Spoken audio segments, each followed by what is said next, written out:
Not Even a Show is an online audiovisual program created by a comedian, Chris James, who has a very good sense of humor and also a very well-functioning caller ID spoofer for prank calling talk show hosts. The cool thing is, Not Even a Show is not just funny, but also morally good.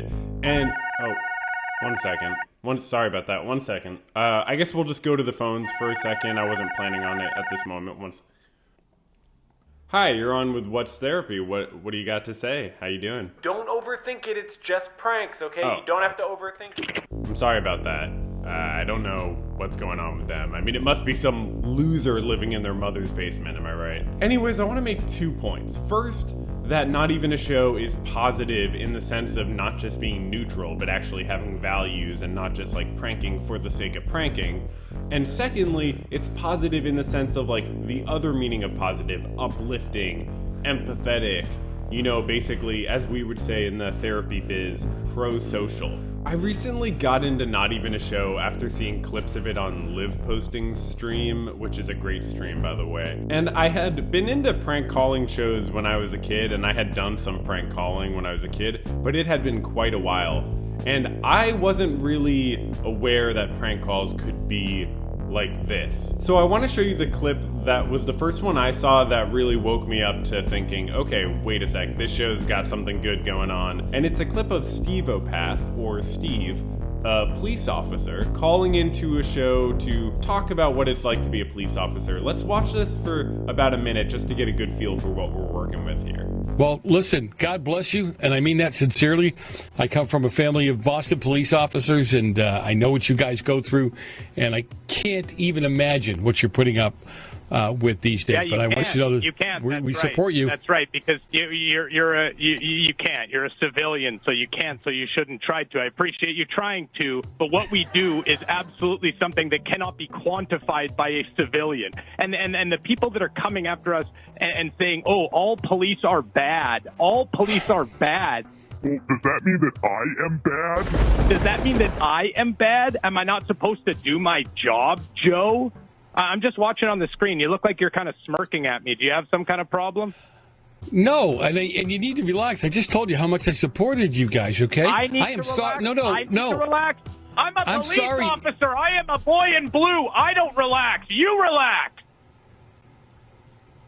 Okay. I don't relax. You relax. This is not helping your cause. He's talking with Joe Messina, the radio host, not the famously successful studio funk guitarist. This Messina, rather, is a generic right-wing ideologue, as we can see from the bits of propaganda from his website. Steve calls a bunch of different hosts, like the Fox host Brian Kilmeade, and each time he does basically the same act of calling someone who gives 110% support to the police and basically just getting offended at the way they're treating him. It's nice to tune into a national program and hear somebody like you who actually gives the proper respect to law enforcement. Absolutely. And I'll add this, Steve. Let me ask something. Does the opposition look organized? There's a difference between anger and organized insurrection. That's what it seems organized. Can you just your tone is getting a little bit confrontational. Do you have some sort of an issue with me? No, not at all. Not at all. It's brilliant, and it reminds me of some of the recent Sacha Baron Cohen stuff where he impersonates people from the fringe culture that he's mocking. After watching a bunch of Not Even a Show, I realized I had to make a video on it because I liked it and I had something to say, but also because it would be like the perfect sequel from my video on All Gas No Brakes. All Gas No Brakes and Not Even a Show have a lot in common, both being online programs that are mostly unscripted and are sort of prankish and have 4-word names that are easily formed into an acronym. And they both use a similar editing style inspired by Vic Berger. And this editing style is perfect for grabbing attention and bringing it to very small micro movements of these talk show hosts. But Not Even a Show is way less neutral than All Gas No Brakes, which makes sense because Andrew from All Gas No Brakes is a journalist and Chris from Not Even a Show is a comedian. And the different functions of these two programs requires that their approaches be pretty different. All Gas No Brakes' project basically is to give a voice to people who don't quite have a voice, or that's what he's doing a large amount of the time, and that's what, as I talked about in my video, he says he wants to do more of. But Not Even a Show doesn't really need to give anyone a voice because he's calling into people who already have a voice. In fact, that voice has a talk show that it speaks on. So what Not Even a Show does is instead give voice to the voice that is not voiced within these well-voiced talk show hosts' shows. Man, I gotta get better at saying shit. Not Even a Show has pranked a wide range of shows, usually going after right-wing shows, but often just shows where the hosts seem interesting or unique or funny. Not Even a Show even has come to develop a rating system for the hosts. So red is for hosts like Messina or Kilmeade, orange is for hosts that are not great, but not overtly hateful, and then green is for hosts who are either positive or don't really say anything that bad at all and just seem like nice people. And often the green hosts also know that they're being pranked and just don't react like it's such a big problem. And then there are blue hosts who haven't sort of been figured out yet. Instead of pranking the green hosts really hard when they haven't even done anything that bad, Not Even a Show instead will prank them in ways like having, tech head Terry call up and ask them about all the details of their audiovisual setup. Or have the tailgater call up and, just be really drunk, but not say anything, too bad. Most Not Even a Show episodes are like 10 to 15 minutes and have like one call to a green host, maybe one call to an orange host, and then like a few calls to a red host. But the specific host that has gotten called in the most episodes, I think, he's been called in so many episodes, is JJ McCartney. Not Even a Show has been calling JJ McCartney since its 10th episode back in August 2017, and let's look at how they introduced him back then. Let's meet a new villain by the name of JJ McCartney. JJ isn't as well known as Kurt, but he's much more vile. If you don't believe me, check out what he had to say about Charlottesville. The neo-Nazis were coordinated through the political machinery of Barack Obama and were funded by George Soros. Not Even a Show consistently introduces hosts by first demonstrating the harm that the host does with their words, and therefore justifying the prank. This is what makes these not just pranks for prank's sake. Immediately after that clip showed, Chris gets as explicit as possible. Alright, so now that you hate him, you should have no problem when we phone him and make fun of how many people were watching on the YouTube live stream. In more recent years, Chris is maybe a little less explicit, but always extremely deliberate with showing how these hosts are bigoted before pranking them.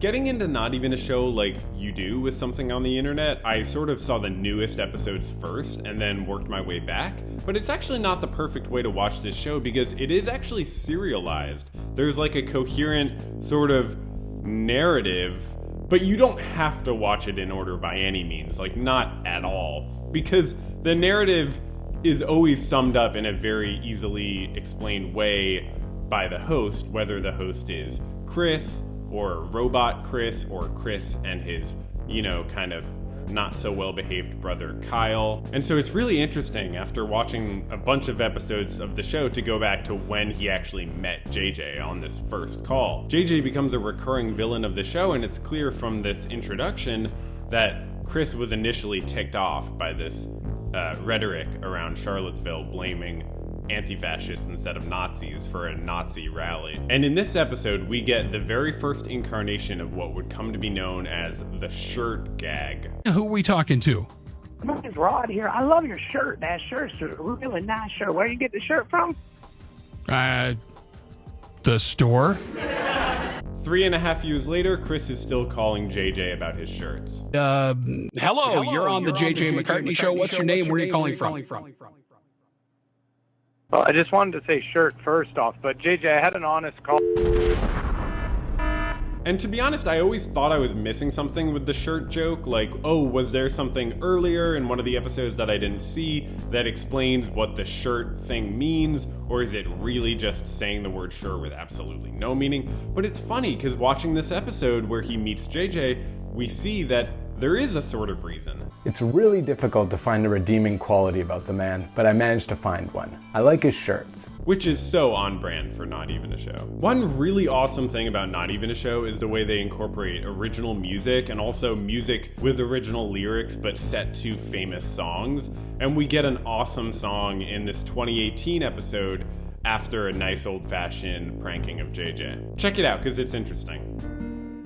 If you're a shit-spewing radio host who's got a live stream, then rest assured you'll be paid a few visits losers, but the little freaks on our prank calling team. We don't really care if your life is sad, 'cause when you talk all racist, it makes us mad. And so we're coming, baby. Notice how explicit Not Even a Show is. Here's why we're pranking you. Here's why we're messing with you. It's not just for no reason. And another interesting thing from this episode from 2018, so now we're a year into the shirt pranking, is we get to see Chris, after a good shirting, say a sort of interesting and earnest thing to try to get to JJ. You're a scumbag, JJ. A true scumbag for the stuff you say about gay people. Truly. You're truly a scumbag for that.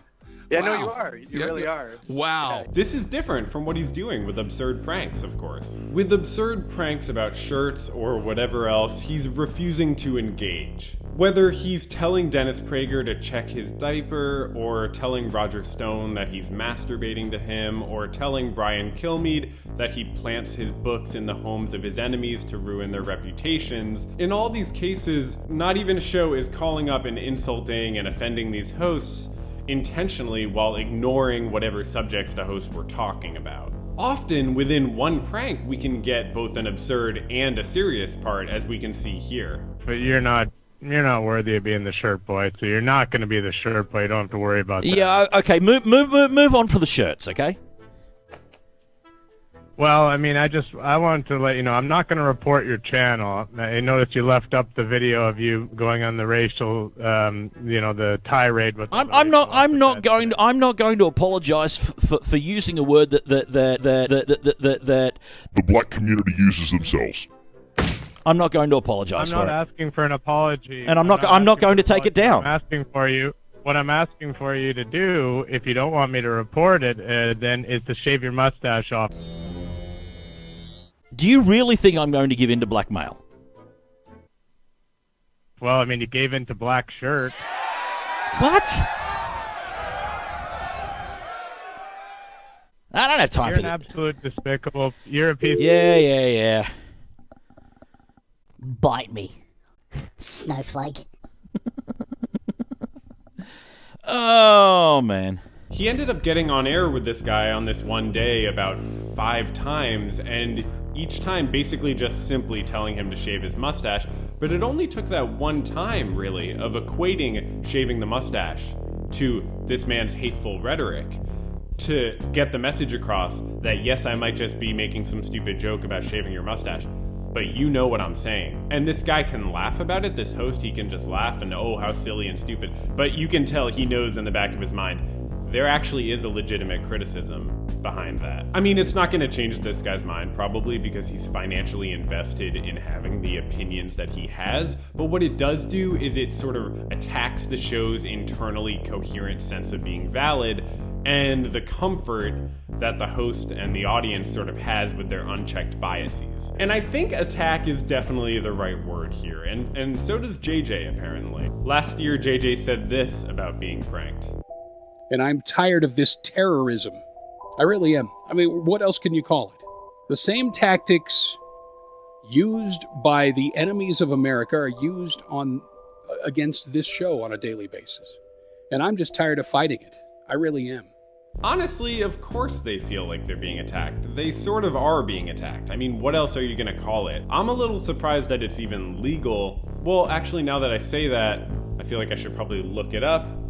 And when I look it up, I find that, okay, it might not totally be legal. On one website, criminallaws.com, we learn that within a majority of the United States, a prank call that takes place 3 or more times in a set duration of time is considered to be harassment. But of course, Chris is Canadian. He lives in Vancouver, so it's not clear at all how that would work, and I'm sure that throws a huge wrench in the plan of figuring out how to prosecute this prank caller. I'm not going to look into international pranking laws, but even if Not Even a Show was breaking a law, there wouldn't be many ways that the talk shows could sort of get him, you know? They can barely find a good call screener. I doubt they have the technology to decode caller ID spoofers.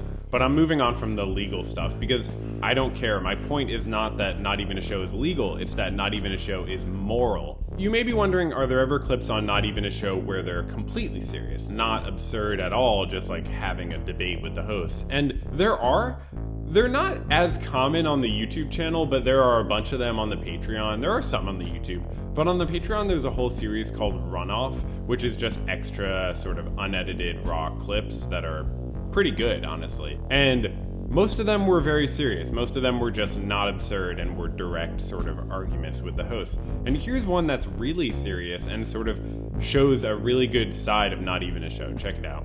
And welcome back. I will be leaving about 11:30 this morning. Got a very for a good reason. I've got a burial of a relative who passed away. I'll be honest with you, John. I didn't realize that you were dealing with personal stuff, and I feel as if to do a prank phone call in any way to you would be extremely disrespectful in these circumstances. I recently had a friend close to me who I lost as well, so I know how grief can be something that's very difficult to deal with, especially in these times. So what I'm going to do is I'm not going to do a mean prank phone call as I had planned. I'm going to show that even as a leftist socialist, I do have some decency. The only reason I was calling is because I believe that you should be able to protest issues in your country without being called unpatriotic. I think part of being a patriot is not accepting that things are just the way they are. The host responds well and says he doesn't disagree, but then Chris clarifies that a lot of his audience does. I think we can both agree that is also a First Amendment right. When the host responds to that by saying that it's their free speech right, he's totally missing the point and kind of obfuscating it, in my opinion, because the question isn't, do his viewers have the right to express their views? It's, why do they have those views? But the most interesting part from this, honestly, was after Chris hangs up, listen to what the host says to his audience. All right, for those who don't know, that was Roy, which isn't his real name. He offered to tell me his real name, and I refused. I found that so interesting. What's the motivation there? Some hosts would kill to find out who Chris was, and he doesn't want to know. Speaking of not knowing who Chris was or knowing who Chris was, let's talk about Tom Gully really quick. He's a green host. He was orange at a certain point. His storyline on the show involves a relationship with tech head Terry, who calls up and talks tech and then sort of just loves calling Tom. Let's check out the first call between tech head Terry and Tom. In any sort of numerical fashion, they're like word descriptions on. Oh yes, I am a baby bird right now. Feed me, mommy, with this tech info. Yeah, well that's. Yeah, where are you from, Terry? What do you mean, man? I'm from the internet. I'm online. I spend my time online mostly. Yeah. So it's a sample rate issue. So over the course of the show, they bond, they break up, they rebond, they re-break up. There's a lot going on. I don't want to spoil it all, and it's also hard to summarize. Anyways, 7 months later after they met, Tom finds out about Not Even a Show because one of his callers sends him a link, and he calls Chris out. Hello, Tom. How are you? Hey, Chris. How are you?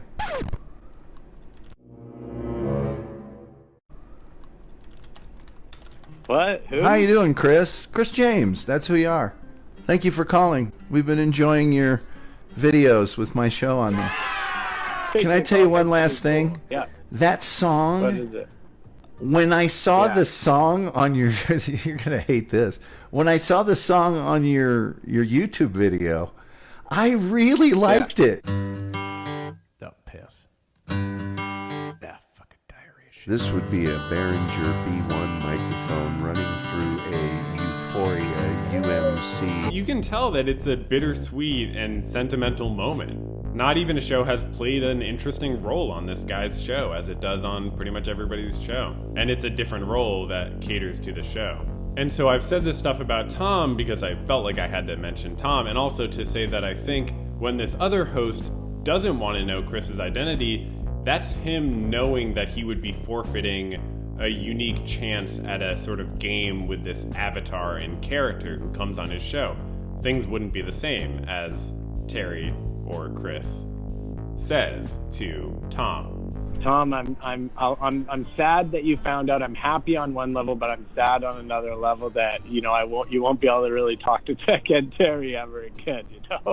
Yeah, that's hurting me inside deeply. Because this whole project is motivated by a blend of what's fun and what's right, and when the fun side takes a significant hit, like when Tom finds him out, it's hard to kind of go on with the same character, especially in this case where the right side, the moral side, wasn't all that significant in this specific relationship between Terry and Tom in the first place, because Tom, while he isn't maybe a saint or anything, he didn't sort of require a sort of moral force to come onto his show. I mean, he was not making too many objectionable or hateful statements as far as I could tell. An interesting thing is that a lot of the really bad hosts who are pranked, they say this thing after Not Even a Show hangs up, which is this.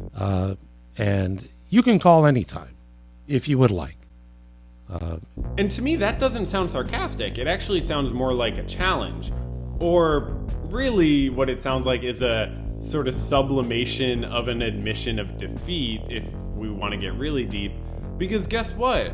Chris doesn't need their permission. That's the premise of the whole prank calling thing. He's inflicting his calls on these hosts, on the bad hosts at least, using a call spoofer to disguise his number. He doesn't need their permission. All he has to do is get through the call screener.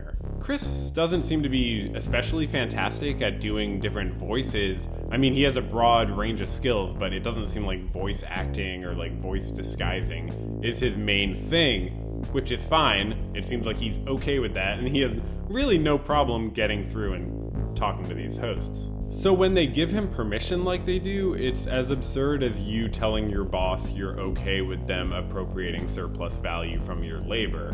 It's like, okay, thanks. Since this is a sequel to the All Gas No Breaks video, I wanted to do a sequel to that segment I did of my top 5 favorite questions that All Gas No Breaks asked people. But because I really have talked more than I wanted to anyways already in this video, I just wanted to do top 1. It's just a top 1, and it's not a question because it's a different thing, but top 1 moment on Not Even a Show. And it's not the funniest moment, and there's a lot of probably better moments, but this one really speaks to the theme of what we're talking about here. And so I just wanted to show this moment right here when a real caller on JJ McCartney's show is on the air right after Chris hangs up. But you know what, JJ? I like it when he really engages. Now, every once in a while he'll get in there and he'll engage, and, you put him back in his place, but, I do like the fact that he gets in here and then engages every once in a while. The caller is saying that he appreciates having Chris's alternative perspective on the show. And he's saying, thank you, JJ, for the free speech that you promote with letting this guy on the show. But it doesn't seem like it's all about free speech, to me at least. It seems like it's also, genuinely appreciating having Chris's perspective on the show. Wanting to hear what he has to say. And I just love that the caller points out that Chris does engage sometimes. He says it very explicitly that Chris does, participate sometimes in the conversations, which is such an interesting thing for him to just acknowledge that. Not Even a Show passes even the very strict sort of test of whether it brings positivity to the listeners of these shows that it disrupts. So hearing that real listener say that just gave me a really good feeling, similar to the feeling I get when I see headlines like this that actually make me imagine, that American society could improve. But let's get ready to end this non-analysis with what's, I think, the most obvious form of positivity on the show, which is how Chris relates to the viewers. He's explicit about his connection with the fans, signing off the shows by saying, "All right, everyone, thanks so much for watching. I love you so much. It's so much fun to do this. I really enjoy it, and thank you for letting me do it." So until next week, I'm Chris. I'm your host. Thanks a lot. I love you. And thanks you for watching. Remember, everybody, life is a terrifying series of confusions, and we're all just trying to have a little bit of fun here. Let's help each other out. That's a really positive, motivational message. Life can be hard and yeah. So anyways, Not Even a Show and the prank calls disrupts the calm, conservative artifices of these shows that they call into, and the serial nature of Not Even a Show puts the hosts that they call actually into a different world and the narrative of Not Even a Show instead of the world of that talk show host. This is one of the coolest parts of the show. And it doesn't really have to do with positivity, but it does in the sense that it's all about recontextualizing what these shows are about. And when you do that, you're able to inject your own values into it. And part of that recontextualizing is this very creative way of building a world with these hosts as characters. For example, in June of last year, for the 100th episode, they called up a bunch of hosts and congratulated them on being in the 100th episode. Check this out. Me too. I'm excited. 100 episodes. How does it feel to, be part of 100 episodes? What are we talking? What 100 episodes of what? 100 episodes. A lot of people said, "Oh, it's weird that you're included in the compilation because you were sort of a minor character that only showed up in one episode." But I think it's important to include some of the fringe characters. I'm not sure what episode you're talking about. Episode 100, sir. When he calls that guy a fringe character, I just lose my shit. But the hosts are just no longer subjects in their own narrative. They're part of the Not Even a Show narrative. Similar to this, and we're almost done, is the gag they do in 2020 where they call in for the cold open of the Not Even a Show. They call in to a radio show and ask that radio show host to say, "Let's start the show," for the Not Even a Show. So I need you to really give me a good solid "let's start the show." Okay, all right, 10-4. Let's start the show, baby. How about that? Oh my God, Steve, you went above and beyond, and I think you saved my job today, and you made me so happy. I love you. All right, brother, appreciate the call. I have no earthly idea who that was or what that was about. It's such a wholesome and nice prank that forms like a ritual, repetitive way of starting the show. Even when it doesn't go successfully, it's a great sort of routine. Could you just say, "Hey, let's start the show"? Yeah, I don't know what show you are referring to, so I'm not going to play into whatever this is. And it's definitely not uncommon for the hosts to reject them about the cold open, but it seems more common for the host to go along with it, or at least in the clips we see, which I think is a really wholesome and positive way to start the Not Even a Show. By saying, look, we called up these hosts, they're green, or they're whatever, orange, blue, we don't know, let's assume they're green, and they participated. And so our world got a little bit bigger, we pulled some people into it, and we showed that we can sort of get along and get people to be silly with us, and we gave them a good time too a lot of the times. Because not everyone with a call-in show sucks, obviously. And they don't all deserve to be mocked. And really, it's not about people deserving to be mocked anyways. I mean, Not Even a Show is not some like punitive force. It's, maybe a positively reformative force, a sort of anarchistic ball of controlled chaos that may or may not be able to basically bring attention to positive alternatives to reactionary ideology. And that's pretty much all I had to say about Not Even a Show. Check out their YouTube and check out their Patreon too. It's only $5 and it's totally worth it. Thanks for watching and listening. And check out the other videos on this channel, like the one I did about All Gas No Brakes. You'd probably also like, if you got this far in this one, the one I did about Cody Johnston, Marcel Duchamp, and the way that art is sort of meant to disturb us a little bit. Okay, that's it. Bye.